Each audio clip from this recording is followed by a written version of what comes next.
राम मंदिर चढ़ावा चोरी मामले पर ये बड़ी खबर है। चढ़ावा चोरी पर सुप्रीम कोर्ट में सुनवाई शुरू हो चुकी है। सोमवार को अगली सुनवाई होगी। राज्य सरकार को इस सुनवाई के बाद नोटिस जारी कर दिया गया है। सुनवाई के दौरान सीजेआई सूर्यकांत, जस्टिस जयमाल्या बागची और जस्टिस वी मोहना की बेंच के सामने ये सुनवाई हुई। कुल 4 याचिकाओं पर यह सुनवाई हो रही है। कोर्ट की निगरानी में जांच हो, ये याचिका लगाई गई थी। सीबीआई एसआईटी से जांच, सबूतों को सुरक्षित रखने और मंदिर ट्रस्ट के वित्तीय लेन देन की फोरेंसिक ऑडिट कराने की मांग की गई। और मुकेश सिंह सेंगर हमारे साथ जुड़ रहे हैं। चलते सीधे मुकेश के पास। ये बड़ी खबर है। अब ये मामला चढ़ावा चोरी का जांच के दायरे से आगे बढ़कर अब अदालत के सामने भी मुकेश है और एक निष्पक्ष जांच एजेंसी से इसकी जांच कराने की मांग की जा रही है।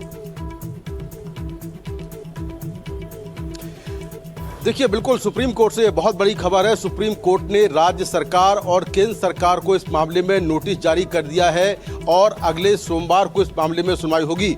हालांकि तुषार मेहता ने ये कहा कि इसमें केंद्र सरकार को नोटिस जारी ना किया जाए, लेकिन फिलहाल सुप्रीम कोर्ट ने केंद्र सरकार और राज्य सरकार को इस मामले में नोटिस जारी कर दिया है और 1 हफ्ते के अंदर अब तक की जो जांच रिपोर्ट है वो भी मांगी है।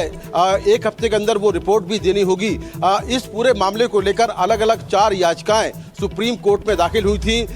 इसमें एक याचिका हिंदू धर्म परिषद की ओर से दाखिल हुई थी। 2 याचिकाओं में इस पूरे मामले की जांच सीबीआई से कराने के लिए कहा गया था, जबकि एक याचिका में ये कहा गया था कि सुप्रीम कोर्ट की निगरानी में इस पूरे मामले की जांच की जाए।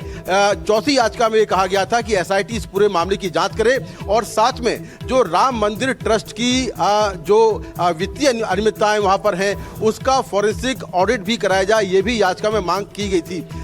यहाँ पर एक बात और ध्यान देने लायक है कि 2019 में सुप्रीम कोर्ट के आदेश पर ही राम मंदिर ट्रस्ट बना था, तो सुप्रीम कोर्ट एक तरह से कस्टोडियन है राम मंदिर ट्रस्ट का। और ऐसे में सुप्रीम कोर्ट ने अलग अलग 4 याचिकाओं की सुनवाई करते हुए यह आदेश दिया है कि जो इस पूरे मामले की जांच रिपोर्ट है, अब तक क्या कुछ हुआ है, एक रिपोर्ट 1 हफ्ते के अंदर देनी होगी। अगले सोमवार को सुनवाई होगी। इसके साथ ही उत्तर प्रदेश सरकार और केंद्र सरकार को नोटिस जारी कर दिया गया है, यानी कि अगले सोमवार को उत्तर प्रदेश सरकार की तरफ से और केंद्र सरकार की तरफ से जो कंसर्न लोग हैं वो कोर्ट में आएंगे और यहाँ पर अब तक इस पूरे मामले को लेकर क्या कुछ हुआ है और क्या कुछ और हो सकता है वो सारी। इस बीच एक बड़ी खबर मुकेश, एसआईटी की भी रिपोर्ट अदालत ने मांगी है। स्टेटस रिपोर्ट भी 1 हफ्ते के अंदर देने को कहा है। साथ ही अदालत ने एसआईटी की रिपोर्ट भी मांगी है। केंद्र और राज्य सरकार को इस सुनवाई के दौरान नोटिस जारी कर दिया गया है कि याचिकाएं लेकर याचिकाकर्ता सुप्रीम कोर्ट पहुंचे थे और सुनवाई के दौरान ये तमाम बातें कही गई हैं। चलते एक बार फिर मुकेश के पास। मुकेश, एसआईटी की जांच पर आप लगातार नजर रखे हुए हैं। एसआईटी का गठन राज्य सरकार ने किया था और तेजी से जांच आगे बढ़ भी रही है, लेकिन अब खबर आ रही है कि अदालत ने भी एसआईटी कहां पहुंची इस जांच को लेकर तमाम जानकारियां अदालत के आगे भी एसआईटी को रखनी होगी। मुकेश, देखिए, बिल्कुल जो एसआईटी है वो लगातार जांच कर रही है। पहले 1 राउंड की जांच हुई थी और अब एसआईटी इस पूरे मामले में दूसरे राउंड की जांच कर रही है और एसआईटी को अपनी जांच रिपोर्ट 15 जुलाई तक देना है। खास बात यह है कि मामले की अगली सुनवाई 20 जुलाई को है, यानी कि तब तक एसआईटी अपनी जांच को पूरी कर लेगी और जांच को पूरी करने के बाद जो अब तक की जांच रिपोर्ट है। इस बीच एक और बड़ी खबर इसी सुनवाई से जुड़ी हुई है। मुकेश, आप हमारे साथ बने रहिए। ट्रस्ट को भी नोटिस जारी किया गया है, तो सुप्रीम कोर्ट ने केंद्र सरकार, राज्य सरकार और राम मंदिर ट्रस्ट को भी नोटिस जारी किया है। साथ ही एसआईटी की जांच रिपोर्ट अदालत के सामने पेश करने को कहा है।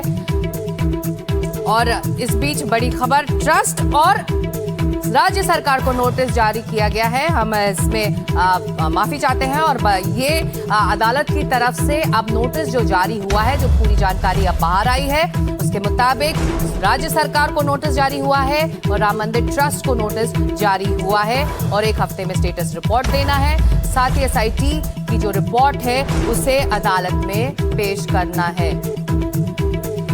ट्रस्ट को भी नोटिस जारी हो गया है मुकेश, और जैसा कि आप कह रहे थे कि एसआईटी की जो समय सीमा है फाइनल रिपोर्ट देने की वो बढ़ाई गई थी और वो समय सीमा खत्म होगी और उसके बाद अदालत में अगली सुनवाई का दिन भी आएगा।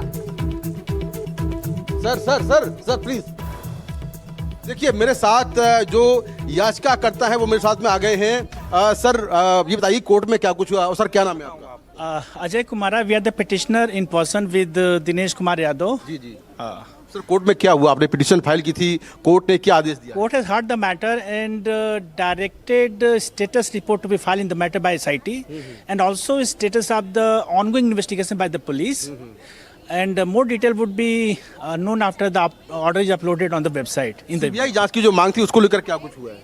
court has today simply has called for the status report and no direction yet regarding the prayer of investigation by CBI led.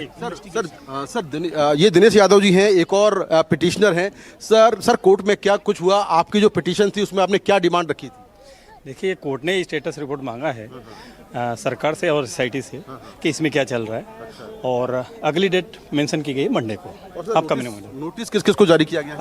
I think अभी नोटिस के बारे में तो नहीं बता पाएंगे, लेकिन स्टेटस रिपोर्ट मांगी गई है इसमें। हाँ जी। जो आपकी पिटीशन थी सर, उसमें क्या डिमांड थी? आपने डिमांड में हमारी सीबीआई जांच की मांग थी, जिस पे अभी कुछ कहा नहीं गया है, लेकिन अभी जो कोर्ट ने कहा है वो वही बात करेंगे आपसे कि स्टेटस रिपोर्ट मांगी गई है स्टेट से भी और SIT से आपको भी। क्या लगता है कि SIT जांच जो चल रही है, क्या वो जांच सही दिशा में नहीं है? सीबीआई जांच करे इस पूरे मामले में? देखिए, SIT जांच सही दिशा में नहीं है, इसीलिए हम लोग इसकी मांग कर रहे हैं।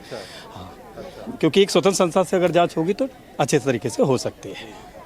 तो देखिए, दिनेश जी हैं, ये भी पिटिशनर हैं, और साथ में अजय राय हैं। ये इन दोनों ने NDTV से बात की और सबसे पहले हमने इन लोगों से बात की है। दरअसल जो राज्य सरकार को और जो ट्रस्ट को नोटिस जारी हुआ है, वो नोटिस जो है वो इसलिए जारी हुआ है कि जो CBI जांच की मांग है। हमारे साथ हमारे वरिष्ठ सहयोगी आशीष भार्गव पहुंच गए हैं, जो कि लंबे समय से लीगल रिपोर्टिंग कर रहे हैं। आशीष, अयोध्या मामले को लेकर क्या कुछ याचिकाएं दाखिल हुई थी और क्या कुछ कोर्ट में हुआ? जी देखिए, 4 याचिकाएं थी। सीबीआई की मांग है, कोर्ट की निगरानी में मांग है। शुरुआत में ही जो चीफ जस्टिस हैं उन्होंने कहा कि हम इस मामले में आगे सुनवाई करेंगे, नोटिस जारी करेंगे। वो चाहते थे केंद्र सरकार, राज्य सरकार को भी नोटिस जारी करना, लेकिन तुषार मेहता अपीयर हुए थे। उन्होंने कहा कि वो राज्य सरकार की तरफ से भी और केंद्र सरकार की भी तरफ से हैं, लेकिन फिलहाल उनको नोटिस ना किया जाए। और हम इस मामले में जाँच चल रही है और जाँच काफ़ी आगे तक आगे बढ़ गई है। हम इसमें रिपोर्ट दाखिल करने को तैयार हैं। सुप्रीम कोर्ट ने सिर्फ ट्रस्ट को नोटिस किया है, लेकिन राज्य सरकार को, क्योंकि तुषार मेहता अपीयर हो गए हैं, इसलिए उनको जवाब देना पड़ेगा राज्य सरकार की तरफ से भी। और कुल मिलाकर सुप्रीम कोर्ट का ये बड़ा दखल है। चंदा चोरी के मामले में सारी जांच अब तक कहां तक पहुंची है? 1 हफ्ते के भीतर 20 तारीख से पहले जो राज्य सरकार है उसको यहां पर SIT की रिपोर्ट सील कवर में जमा करनी पड़ेगी। उसके बाद सुप्रीम कोर्ट आगे की कार्रवाई करेगा। तो निश्चित तौर पर अब उस SIT रिपोर्ट को देखने के बाद ही कोर्ट ये तय करेगा कि इस मामले में कैसे और कितने हद तक दखल दिया जाए।